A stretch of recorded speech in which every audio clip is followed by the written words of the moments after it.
Okay, so I didn't know any of the 21 or the 24 Chayalim who were killed uh 2 days ago, but it should be Eloi Nishmasam, and to the one who was a Muslim, him also, he was fighting for Eretz Yisrael,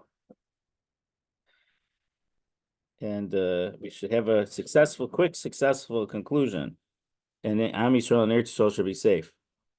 We were Nun Chesam at Aleph at the bottom, 58 A2, the very last couple lines on the 58 A2. So the Gemara said Zu Mishnah Rishona. The original halacha was that um, a woman who was already betrothed had erison or kedushin to a kohen, even though she was not from a kohen family, could eat truma. But later they said that she's not allowed to eat truma until the chuppah, until nesuin. So my time, what's the reason that the Mishnah Achrona said? So Mishnah Achrona, meaning the later halacha, was that she's not allowed to eat truma until the chuppah and she completely enters his house. So we turn to 58A3.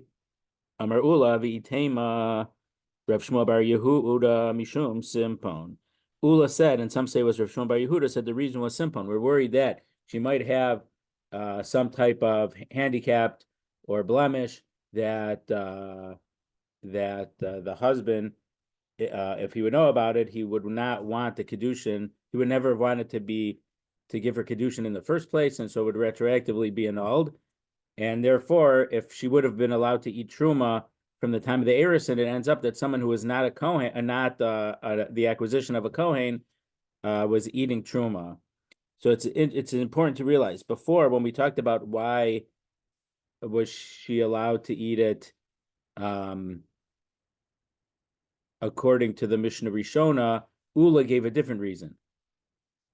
Before we had on Zayin Amud Beis, the Gemara said, why a Midiaraisa was Arusa allowed to eat it?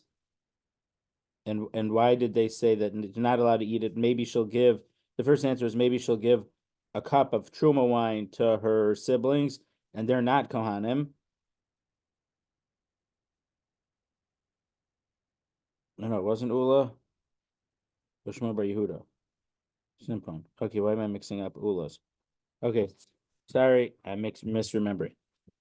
So Bishlam al Ula Kamaisa. No, it is Bishlam al Ula Kamaisa. So we understand Ula because Ula before on Nun Zayin Amud Beis. Oh no,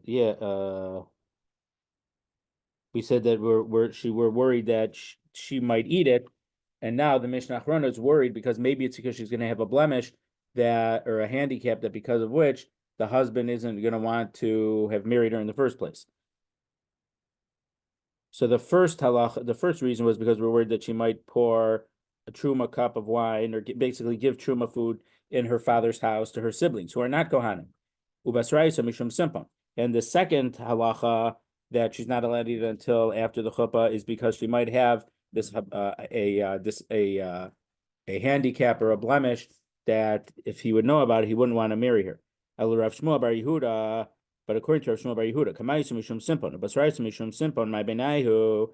If the first originally they said she was allowed to eat truma after the erison, but in case the nesuin didn't take place within 12 months, so he said after the 12 months she's allowed to eat truma. So how come their simpon was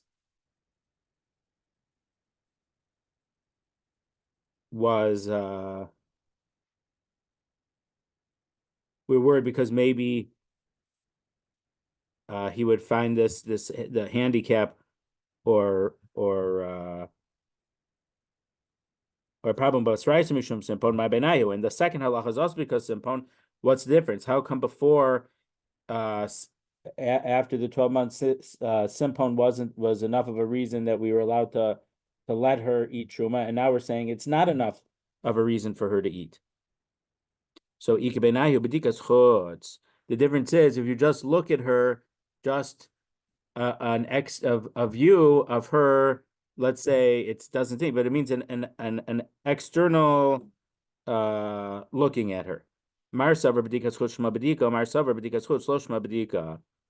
Originally, we felt that just looking at her on an outside view was enough to say, okay, I don't see any handicaps, it's okay. And the other opinion is that that's not enough. Now, what does it mean not enough? Maybe she has something in the area that's covered by clothes usually. So that's why a bedikas chutz wouldn't be good enough. When she's wearing her clothes, you don't notice anything. Let's say, okay, let's say according to Minig B'nai Brak, let's say that the girls wear thick tights, and let's say that she had, for whatever reason, maybe she was born that way, maybe a medical reason, whatever, she had a prosthetic leg that was above the knee. So because it was a good prosthetic, he sees her standing and walking. He doesn't realize that there's any problem. So bedikas chutz maybe wouldn't would likely miss that she was missing a leg, even though she had a good prosthetic. And according to the last few words here, bedikas chutz losh bedika, it's true that from this it looks okay, but maybe there's something that is being camouflaged, whatever, and it's not good enough. So therefore, even though looking at her, you see that she could walk okay and this and that, you don't think that she has a handicap, but maybe she does. So that's why that maybe she might have this defect or a handicap is enough that that he wouldn't want to marry her unless he knows for sure. So that's what I mentioned last. I don't remember where it is, but a Gemara about if the city has a public bathhouse, so he would have relatives or who could tell her who could tell him if it would be known that she has a certain type of physical problem. So obviously that halacha doesn't apply nowadays, I don't think. I mean, even if someone would go to the swimming pool, but still, it's not the same as not everyone goes swimming. Back then, everyone would go at some point to the bathhouse. So right, but not everyone goes to the JCC. See, when I was a kid, some people went to the YMCA. Now it's closed over there on Tui. What? Yeah, it's been closed there for a lot. And now I think they were housing migrants in there.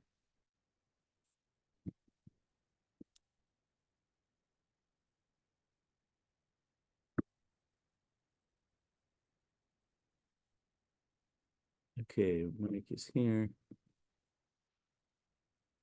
Okay, we're on 58b1 at the Mishnah. Hamakdish Masseh de ishta harezu osav ochelas. So the halacha is that a husband has an obligation to provide food to his wife, but also he's allowed to keep any money that she earns if she works. So this Mishnah and the Gemara in here is going to talk about what's the main halacha, what the different ramifications.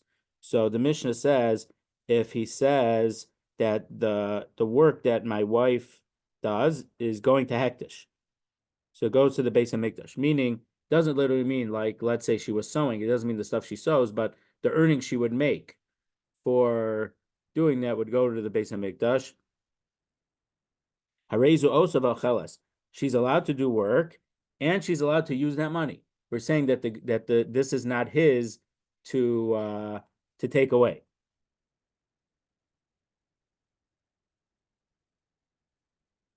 So it wasn't his to take away, so it does not become hektish. Mosar. So what if, let's say, whatever, there's some amount, 5 slime. So let's say she makes more than that.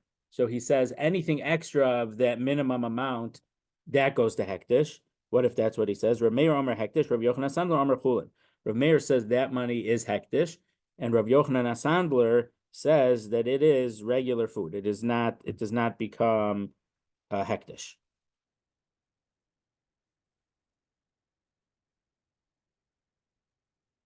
So Gemara, Amar Rav Hun Amar Rav, Yechola Isha Lomer Levaila, Einin Yizonas Ve'eini Oseh. Rav Huna says, in the name of Rav, a woman is able to tell her husband, "You don't have to feed me, and I'm not going to do any work." Basically, you don't have to feed me. So anything I work, I'll feed myself from my work. You're off the hook. And so if I work, I'll feed myself. And if I don't work, it's not your responsibility. So she's allowed to say that. So the logic behind this ruling is that when the Chachamim said that a husband has to provide food for his wife, providing her with the food is the main thing. And the fact that he gets her earnings is because of hard feelings between them. Meaning, if he would have to feed her and he would not be, and she would get to allow to keep the money that she got from working, there'd be some enmity.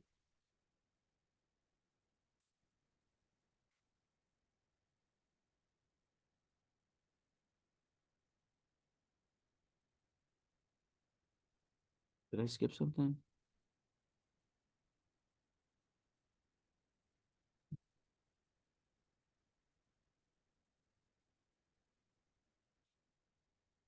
Oh, yeah. So then, so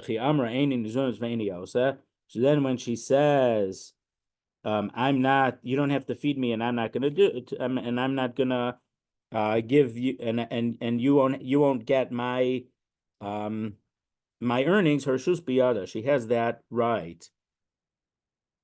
So so so the logic behind this, again, just saying it outside the Gemara, is that um he has a obligation to support her. If he'd be obligated to support her and she would be allowed to keep her own earnings, he might feel what we call ava, an enmity towards her. He's not happy about the whole setup. So therefore, if she forgoes the his need to support her, so then there's not going to be any ill will or enmity towards her for not giving the money. So she's allowed to make this decision. Now there are a couple of other where Ava comes up in halacha is where a Jewish doctor is allowed to be machal Shabbos to treat not Jewish patients also, because if it would only be machal Shabbos for Jewish patients and not goyish not non-Jewish patients, then the non-Jews will be mad at the Jews. So that's an example where there's halacha that we're allowed to do something because of Ava. They would have enmity towards the Jews if we would treat our own people and not them. Now, even though that's true, David Applebaum, Hashem Yakum Damo, at his clinics, he set it up and had non-Jewish doctors also in Yerushalayim, that the Jewish doctors usually didn't have to work on Shabbos, and doctors of other religions didn't have to work on their holidays. Mesave, let's ask a question against Rav Huna Marav's opinion. Tiknu mizonos tachas Masseh yadeha. It says that Chazal instituted that he has to feed her in place of that the husband keeps the earnings. So this brisa makes it sound like the fact that the husband gets to keep the earnings is the main halacha. And as a derivative to that, they said, oh, well, because the husband is keeping her earnings, he has to feed her. That's the opposite of what we just explained for Rav Huna Marab. So the Gemara says, so because this is a brisa that it's quoting, not a Mishnah, we're saying that the text of the brisa was not perfect, and you have to flip the first clause with the second clause. And we're saying that the brisa didn't say she gets food in place of the fact that he gets her earnings. Rather, the proper text of that brisa would be they declared that he gets her earnings in place of the food. So again, it's making that the fact that he's obligated to feed her primary, and that he gets to keep the earnings secondary. So Rav Huna Marav says, if she says, I don't want the food, then he doesn't get the her earnings. Now we want to bring a brisa which supports Rav Huna Amarav. So the first brisa we brought was saying the opposite. Now we're going to bring a brisa that seems to support him. So this is our Mishnah. If a husband makes his wife's earnings hektish, she's allowed to get her earnings and she gets to keep it. So my lav bin izunis. So why don't we say this is a case where she is getting fed by her husband. She's getting money for food or food from her husband. Therefore, the husband has a right to make a clause about her earnings, and he wants them to be hektish.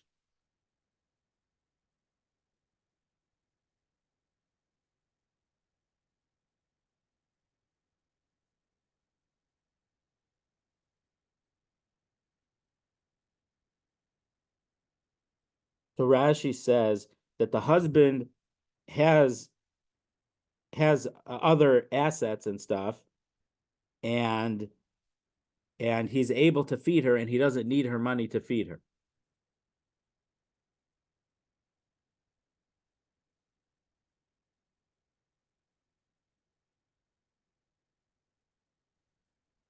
And then the chiddush of the Mishnah is that he's still not allowed. There's still not the wages aren't considered his to give away.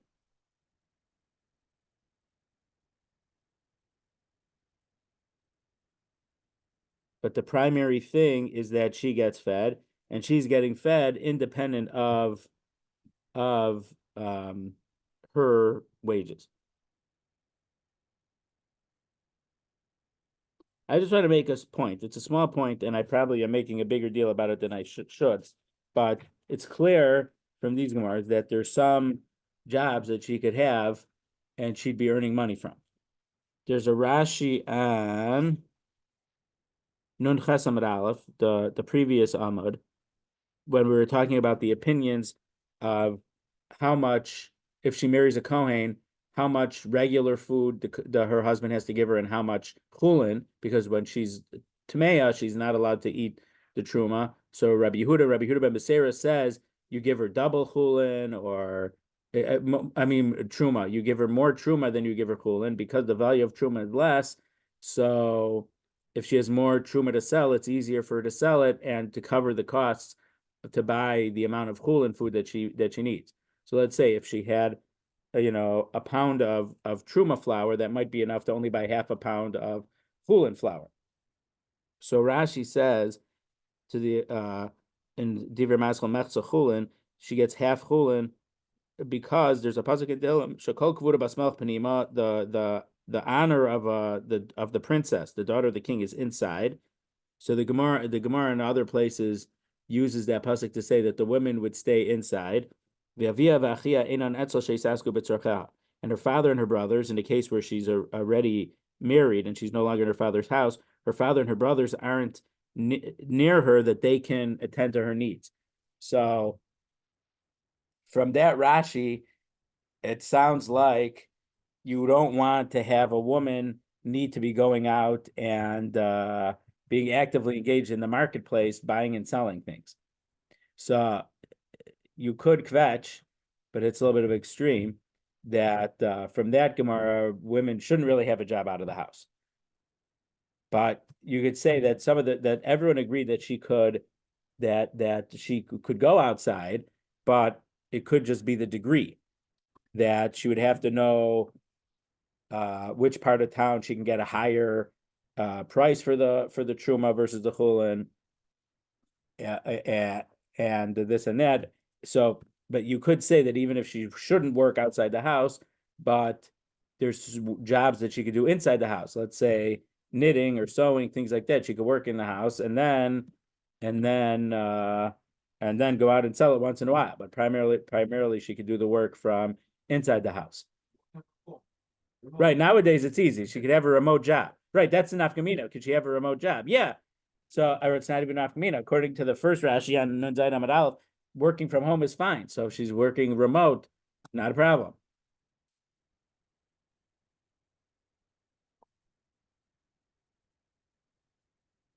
Or you could say, because let's say she does knitting, she doesn't have to go every day out to try to sell her knitting. So primarily she's inside. Once in a while she goes outside. That wouldn't be a problem, even according to the first to Rashi on Zayin Amud Aleph.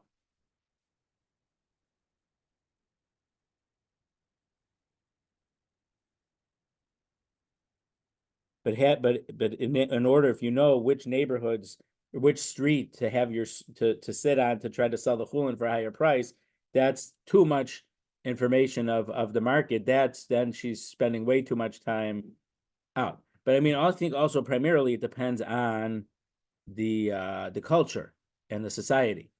When we learned brachos, so there's a halach of kol be'isha erva. The sound of a woman is an erva, and you couldn't daven if a woman was, let's say, singing. And when we learned that halacha, we saw that there seemed to be a big difference of opinion between the Sephardic Rishonim and the Ashkenazic Rishonim. That and I think I said that it seems because in the Sephardi Rishonim were in primarily Muslim countries where women had to cover most of their bodies, like now we see, with the abayas or the burqas or this or that, and because I think some of the Rishonim, some of the Ashkenazic Rishonim, let's say Tosos, Ramban, Rashba, those were some of the no. The Ramban and the Rashba were clearly Sephardic Rishonim, as were the Rambam and the Rif. But Tosfos and Rashi, they were Ashkenazic Rishonim. Someone, let's say, like the Meiri or the Ravid, they were not Ashkenaz, but they were not from a Sephardic country. They were from Provencia, from southern France. So it certainly wasn't a Muslim country, but it was it was different enough that it wasn't identical to Ashkenaz, but they were more similar to Ashkenaz than they were to Sfard. So I think also it really depends on the society. That happened to be 20 years ago, or even a little more. There were, let's say, doctors, whatever. Instead of them writing their notes, they used to record it, and then people would transcribe it from home. They would send us an email, this and that. So there actually were a lot of women in Israel working for doctors in the United States because it was a win-win for everyone, because Israel was so far ahead. The doctors could work on Monday, and then they would have everything transcribed by the time they got to work on Tuesday. If they would be doing it for someone in the United States, what they recorded on Monday wouldn't be ready on Tuesday yet, because the people would be working to type it up on Tuesday, and they wouldn't get it till Wednesday. So I knew several people, or I had met and knew several people who had those jobs in Israel. It was a work from home job, but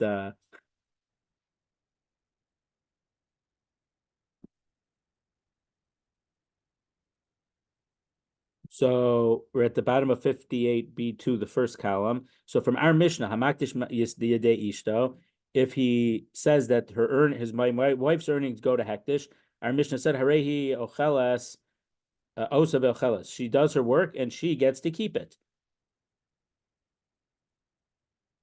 Or, well, it doesn't say she keeps it. She does her work and he has to give her food. So my lab benizonis, isn't this a case where he's the one who is giving her the food, and still the Mishnah says that he's not allowed to make her earnings hektish. So the Gemara says, "Lo, no." The Mishnah can even be talking a case where he is not supporting her, and therefore it's not his, because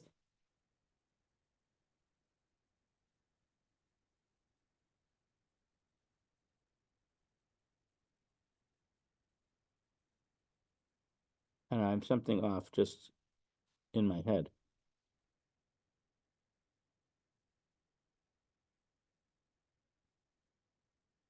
So we could say that that's a case where he's not giving her the food, and therefore she gets to keep her own money, and that's why he can't make it hektish. So then the Gemara says, but if it's a case where the husband is not able to give her food, what's the chiddush of the Mishnah? Because of course, if master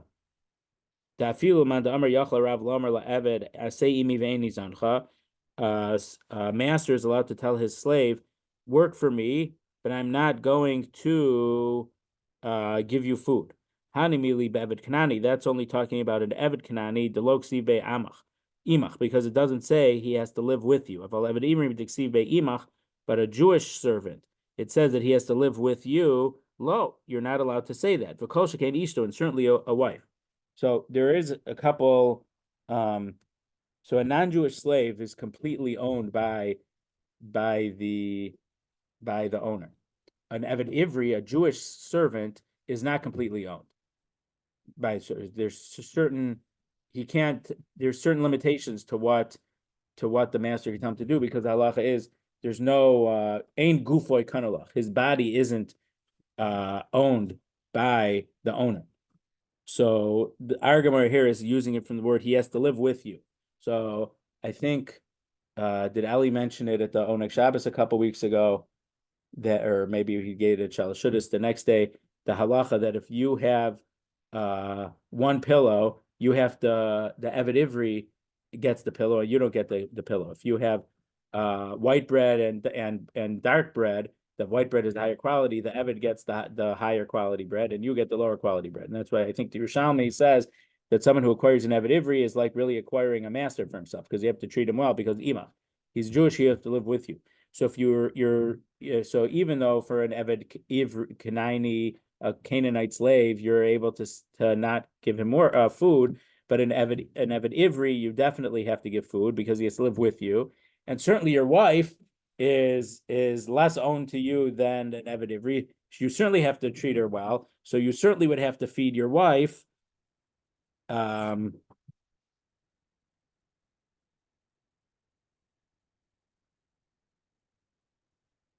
So he wouldn't be able to not feed her and take her wages,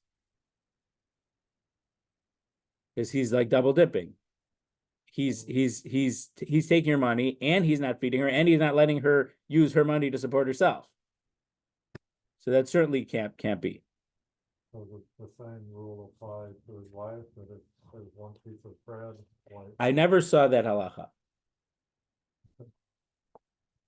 I think actually there's a Mishnah later on that's saying that if he eats low quality stuff, he doesn't have to give her better than what he's eating. I think there's a Mishnah like that later on. And then I don't know if it's still in this chapter or the next chapter. I think in Daf 60 something, there's a Mishnah about that. did we set, is there a time limit set, did we say that the wife can go out of the house to work? No, I haven't seen there's a time limit, but we'll see later on that there's certain things that she has to do for him. Even if they're super rich, or even if she's super rich and brought in a lot of money into the wedding, into the household, she still like have to pour him his drink and either make the bed or pull the sheet back. There's a minimum level of things that denote very close relationship that she would still have to do for him. But she could have slaves do all the cooking and the laundry and everything else. But there still is a minimum that she would have to do for her husband. I think that's what you were asking. Was it? If it's not, Well, not really. I mean, because you had mentioned that you can't go. yeah. So I said, Where okay, it's located, you couldn't go that far out. but it wasn't necessarily so far out. But if she would have to know the market that well, when I say the market, I don't really mean the shuk, but the marketplace of the prices, the the New York Stock Exchange is giving you, or let's say a money changer. This money changer is giving you, more euros per the dollar, and that one's giving you less in regard to the price. So the New York, so the Merck, now they own it all. But let's say the Merck was giving you this much for wheat futures, and the Chicago Stock Exchange was giving you a little bit less for futures. So she doesn't. If she was outside of the house that much, that's being outside of the house too much. But there's not exact. But I didn't see anyone, but there's a lot I don't know. But I didn't see anyone who says what the amount of time or what a limit is, a firm limit. Is it nearest related or It seems it's sneeze related. Yeah. so it has something to do with dinner issues? Yeah, the same way that Dina was not tznius, that she went out and didn't stay in. So the bas melech, the daughter of the king, should stay inside and not be going out a lot. From that perspective, it's not making the mistake Dina made. But again, also just a different tznius. We talk about inside in this, but it also means doing things low key, not being ostentatious in things. If someone, if the if the length of the sleeves and the thickness of the tights and this and that, they're B'nai Brak level, but you're making a big deal about it, you're losing the idea of the tznius. The tznius is not calling attention to yourself. So if you're doing something that's calling attention to the fact that you're not calling attention, then you are calling attention. So then it's not tznius anymore.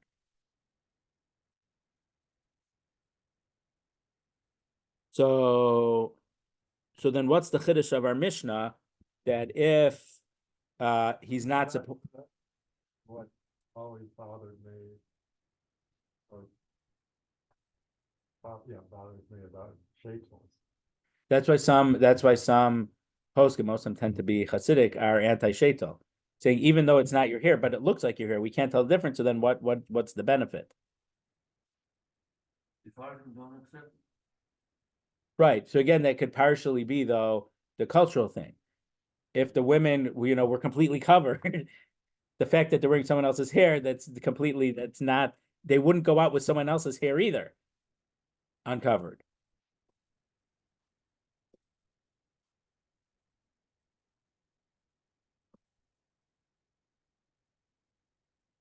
And then, a few years ago, the last few years, like within the last 5 years, the lace fronts, because the lace front shaitel. So basically, people wearing a shaitel, you could tell that it wasn't their hairline. But now with the lace front shaitels, you can't even really tell. So that's why some poskim who accept the shaitels wanted to say that lace shaitels are usher and this and that. But that the women say that it's more comfortable, it's lighter and more comfortable. So the front of it, there's something, it's lace, meaning there's some type of cap, and the hair comes out of the cap. So the front is made out of lace, so it's much harder to tell that they're wearing a wig. I mean, in some Hasidic communities, the women are allowed to wear a sheitel, but they have to wear a hat over it. It doesn't have to cover the sheitel, but they wear like a little cap on top of the sheitel. So a sheitel itself isn't enough. They still have to have a little hat, the hat on top of it. But I think on Daf what pay Aleph or pay Beis, there's a Rashi about this, I think. Well, not about the details, but we'll see when we get there. So then what are we learning from the Mishnah? So the Gemara says no, it could still be okay that we're talking about a case where he's not feeding her. And then if you want to say, but it's pashat that if you have to feed your Eved, you certainly have to feed your Eved Ivri, you certainly have to feed your wife. So why did the Mishnah have to tell us this din? So the Gemara says, no, the chiddush of the Mishnah isn't in this din, it's in the second half of the Mishnah. Seifa Itzrchele. The thing that the Mishnah needed to teach us was the last part of the Mishnah. That mosar, if the husband wanted to donate the meaning there's a minimum amount that she has to make. If he makes that any amount above and beyond that amount to hektish, there's still a machlokes Rabbi Meir and Rabbi Yochanan Asandler if he's allowed to do that. So Rabbi Meir says that he does have a right to do that, and it does become hektish, and Rabbi Yochanan Asandler says that he has no right to it, and it stays hurt. So even though it has nothing to do, this amount that's beyond what's needed for the food. So we see that the amount that she works is independent of the food, because this amount is certainly independent of the food, and still the husband has no right to it, according to Rabbi Yochanan Asandler. Okay, 58b3. Upliga de Reish Lakish. So our Gemara started out by saying Rav Huna Amar Rav says the woman can say, you don't have to feed me, and you're not gonna get my wages. I'm gonna keep my wages and I'll take care of my own food. You don't have to worry about it. So that Rav Huna Amar Rav argues on Reish Lakish. The Amar Reish Lakish says, Lo tema de Rabbi Meir, Mishum Kasavar Adam Aktish Davar Shlo Bala Olam. Do not say the reason for Rabbi Meir that he's allowed to that anything beyond the minimum amount of earnings, which would cover food. Don't say the reason is because a person is allowed to make something hektish which has not really arrived in the world. Meaning we didn't. We may have come across this, or maybe I'm mixing up with something I was reviewing in Kiddushin a couple months ago. But there's a machlokas if you can be makdish or something that hasn't happened yet.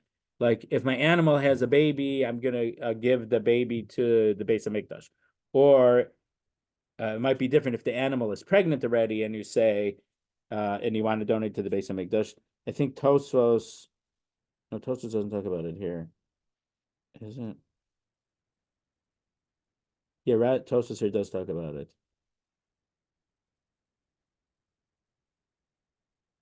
a little bit, but I'm mixing. There's something else that I saw. So if she didn't earn that much, meaning she didn't do this work yet, but the husband's saying if she does that much work every week, I'll make it hektish. So there is a machlokas if you're able to do that because it hasn't been produced yet, this extra work. So Reish Lakish says, don't say the reason of Rabbi Meir is because he says you're allowed to make something hektish even though it hasn't been produced yet. The reason of Rabbi Meir is because he's allowed to force her to work and Nasika Omer lo yikdashu yadach lo seihen. So therefore, it's as if he said to her that your work goes to Hashem, because who made her? Who created all of us? Hashem. So he's saying, Yikadshu yadayach losim. Your hands, or the work of your hands, should go to the Creator who made them. So according to Reish Lakish, his understanding of Rabbi Meir, it seems that he can force her to work, and even if she says don't feed me and don't work, she doesn't have that right. So the Gemara doesn't like this. He says, but Reish Lakish, the Mishnah doesn't say that the husband told her your hands are dedicated to Hashem, that anything that your hands produce goes to Hashem. He didn't say that. So how can you say that this is the svara if because he could say this? Well, that's only if he did say it, but here he didn't say it. So how can we say that that's his reason?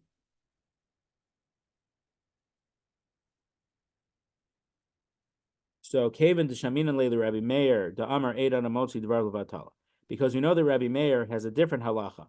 In another context, we know that Rabbi Meir Shita is a person isn't going to say something for no reason. Nasa Ka'omer La Yikachu Yadayach Lo Seihem.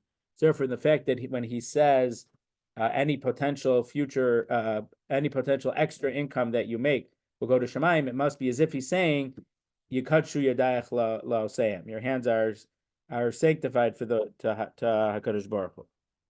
So just Rashi explains here, what does it mean you're not going to say something in vain or for no reason? So there's in the end of Sefer Vayikra, there's a halach of erichin. If you give dedicated values of a person to the Beis Hamikdash, so depending on the age and the gender of the person, or I think there's erichin for I don't remember if there's erichin for animals also right now. You give a certain amount to. Basically, it's instead of saying I'm giving $25 to the Beis Hamikdash, or I'm giving $10 to the Beis Hamikdash, you say I'm giving the value of shmerel or of shmerelet, to the Beis Hamikdash. Those are erichin. So what if you gave the erich of a not yet 30-day-old baby, and the halacha is that you don't have erichin until a baby is at least 30 days old. So Rabbi Meir holds that if you said I'm giving the value of baby so and so who's only 3 weeks old right now. You're pledging to give your own value because everyone knows that a less than 30-day old baby doesn't have a value for Erichin. So the fact that you made your utterance, you must have been meaning that you wanted to give your own values, the value of your own self to the hektish. So that's what we mean that we know from from other places that Rabbi Meir's opinion is that you're not going to say something for no purpose. So if you say something that luckily doesn't work, we tweak it a little bit to mean something that there will be halachic significance to what you said. The Savar Rabbi Meir ain't out of makdish davar shlo b'olam. Does Rabbi Meir really hold that a person is not able to give something to the hektish if it hasn't been produced yet? But we learned in a brayso, as gayer. You will be married. He gives her money and he says, "You'll be mekudeshes to me after I convert." So the person is a goy right now. Or she's not Jewish, and he gives her money and says, "After you convert, um, uh, you'll be married to me." Or he's an eved right now, and he says, "After I get freed, you'll be married to me." Or she's a slave, and he says he gives her kedushin and says, after you become free, you will be my wife. Or she's married right now, and he gives her money and says, "You'll be mekudeshes to me after your husband dies." Or after your sister dies, meaning he's married to her sister. So he can't be married to two sisters. But if one sister dies, he can marry the other sister.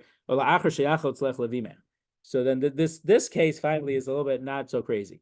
She was married, she was widowed, but she has to do yibum first. So he says, you'll do chalitza, and then I'll marry you. This case, that's a little bit less of a. I mean, the gear case isn't so bad, but we can understand that. But the middle cases where after your sister dies or after your husband died, Rabbi Meir or Mekudeshes, Rabbi Meir says in these cases she is Mekudeshes in all these cases. So even though these things have not happened yet, Rabbi Meir says that if the thing happens, the kedushin does take effect.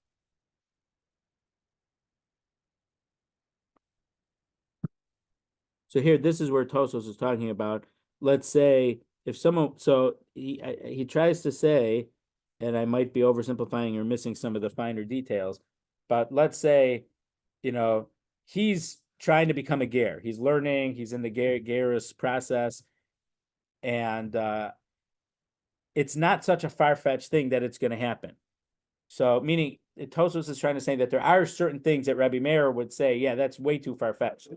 I mean, there's a Gemara in Kedushin. I remember who it is or how we passed him, but his wife, someone's wife is pregnant, and someone says, if your wife gives birth to a daughter, I want you to be Makadesh her to me.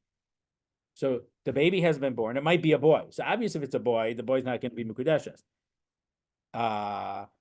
But so that's something that I don't remember exactly in that case what the Gemara says, but I'm just giving an example that's too far. That's too many degrees of separation for it to be likely. But Tosa is saying the fact that I'll convert.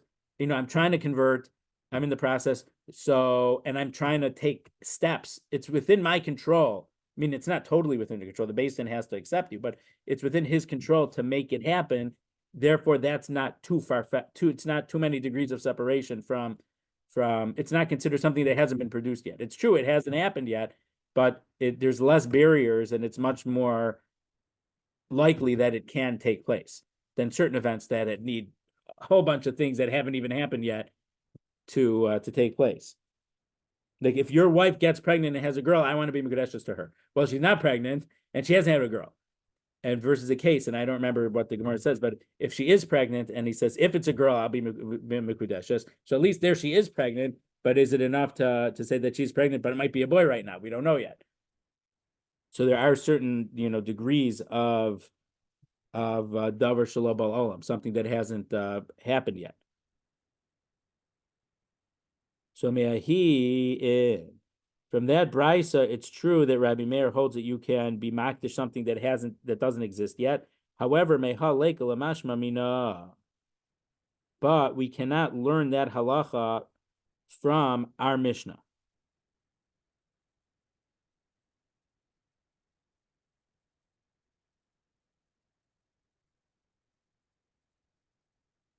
So Rabbi Meir does hold that way, but just not, our Mishnah isn't enough proof to show that Rabbi Meir holds that way. Okay, next, 2 dots, hamosar.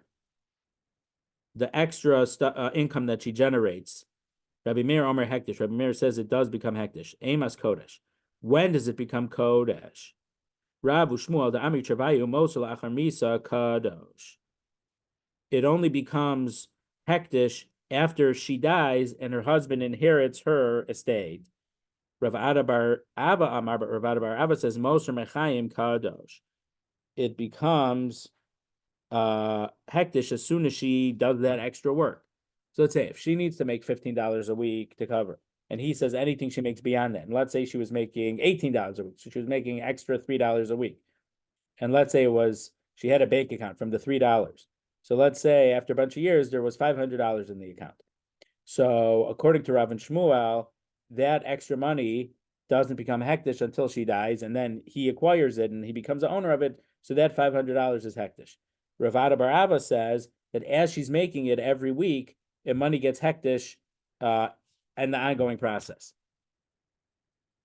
So Havi Bar of Papa. So Rav Papa had a question about this. B'mai, what's the case that we're dealing with? If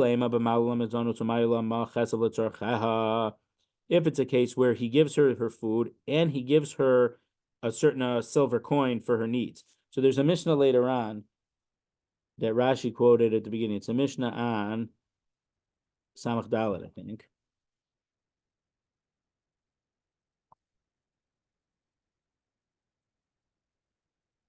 Yeah. So he gives her food and he gives her, some money for incidentals. The hotels would call them incidentals, right? So besides for food, she does have some other expenses. She'll need to buy some other stuff.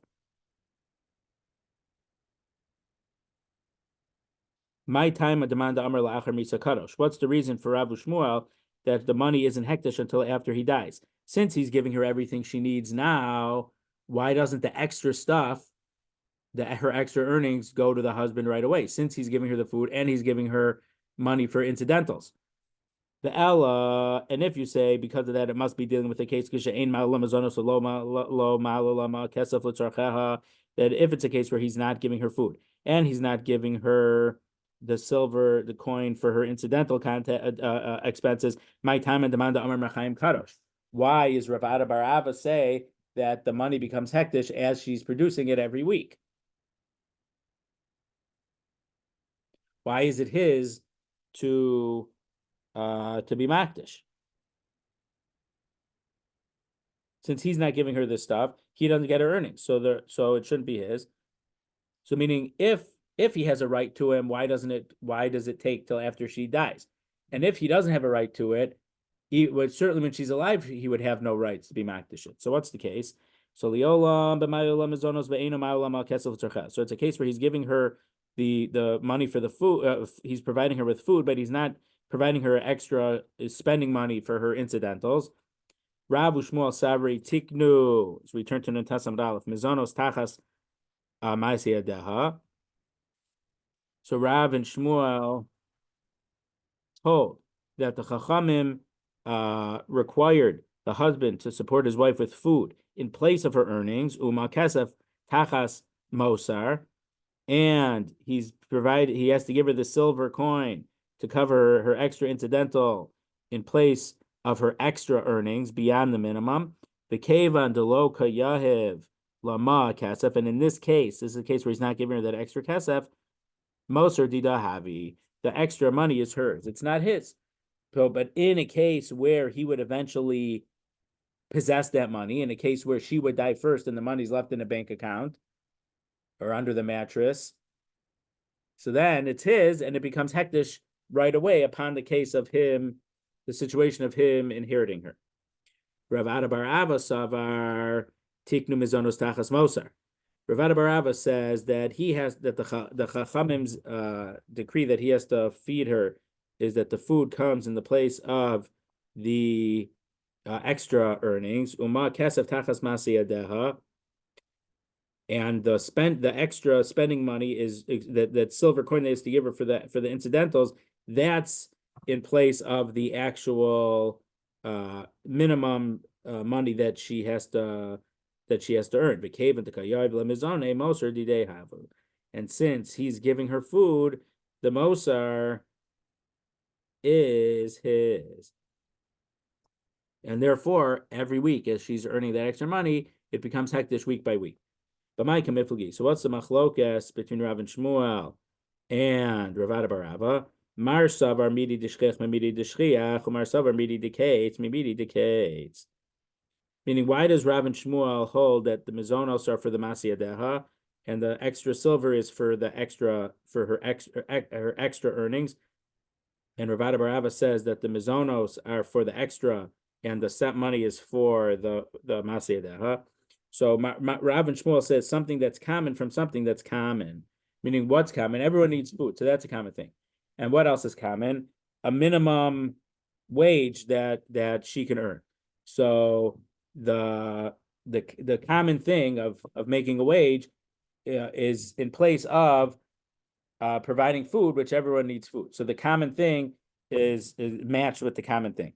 Umar Savar, but Ravada Barava says, midi dekites, midi dekites. Something that's a fixed amount is paired with the thing that's also a fixed amount. So to give her the ma kesef, that's a fixed amount of spending money. And the minimum amount that she earns, that's a set amount. It's a minimum amount. She could earn, $15 a week. So that's a fixed amount. Anything beyond that is not fixed.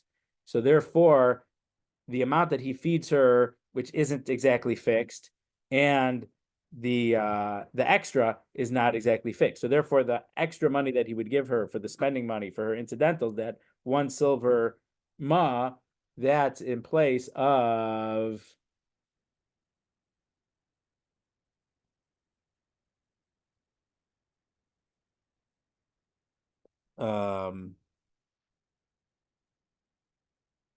in place of her minimum wage, if I could call it that, the $15 a week. So even though Ravada Barava's opinion sounds a little bit, to me it sounds a little bit stretched, but when the Gemara words it this way, so there's a certain logic in it. Mesave.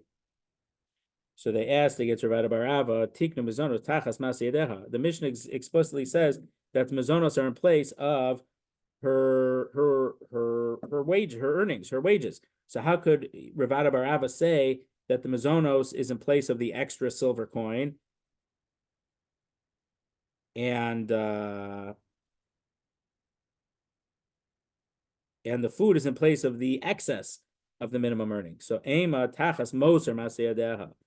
So explain that Bryce didn't say Mizonos are in place of Masseh yadeha, but they're in place of, you have to add a word, mosar Masseh yadeha, the excess or the extra that she makes above the minimum level of working.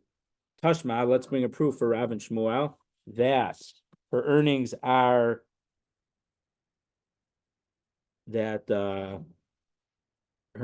are in place for, are in place of her regular wages, the base wages.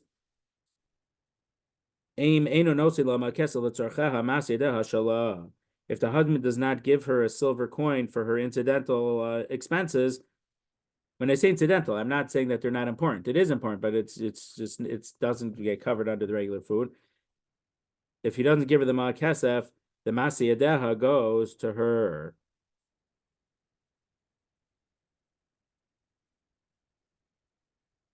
So this seems to be like Ravada Barava, that the ma'akesef is in place of the food. So it's a question against Rav and Shmuel. I don't know why. So I mean, if you look in the Art Scroll site here on 59A1, it says the Gemara challenges Rav and Shmuel. But when it says Tashma can be a disproof, it can be a proof. But you could say that the Tashma is we're trying to prove Ravada Barava, that from here he made some Masid Oshalah. So that's a Ravada Barava, and therefore because it's in support of Ravada Barava, it's a question against Rav and Shmuel. I don't know why Arcos directly says it's a disproof to Rav and Shmuel. If we're proving Ravada Barava, automatically it has to be a question to Rav and Shmuel. So Ema, so we could say that the Mishnah means mosar Masseh yadeha. Again, we add a word, the extra Masseh yadeha goes to her. So Rav and Shmuel could say that that was the text of the Brisa, and therefore it's not a problem with their shita. Vaha alak tani. So the Gemara says, but we learned about that Brisa. Mahi osala. What does she have to do? Mishka chamesh slaim shsi biyehuda. She has to do the weight of 15 slime of shesi in Yehuda. So it's a type of weaving, because in weaving there's a shesi and the erev, the warp and the woof. I don't remember.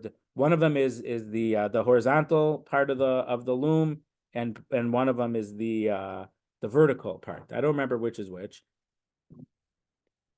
But in the Gemara, when the Gemara is talking about perpendicular lines, or in some poskim, they talk about shesi ve'erev to talk about perpendicular lines, and some more recent poskim talk about a cross on clothing. Or let's say, can you wear something that has the Swiss, the Swiss flag on it? It has a shesi erev. So some say, well, it has to be a certain proportion to be a cross, and other things. But in Israel, the whole Israel, I think, I know it from my cousins, but I think in the whole Israel, when they learn addition, they don't do a plus sign like we make a plus sign. They make a plus sign, and the vertical line is only on top of the horizontal line. So it's an upside down T. So they don't make a cross when they do their addition in Israel. So it's an upside down T. So it's not a perpendicular line that might be misconstrued as a cross.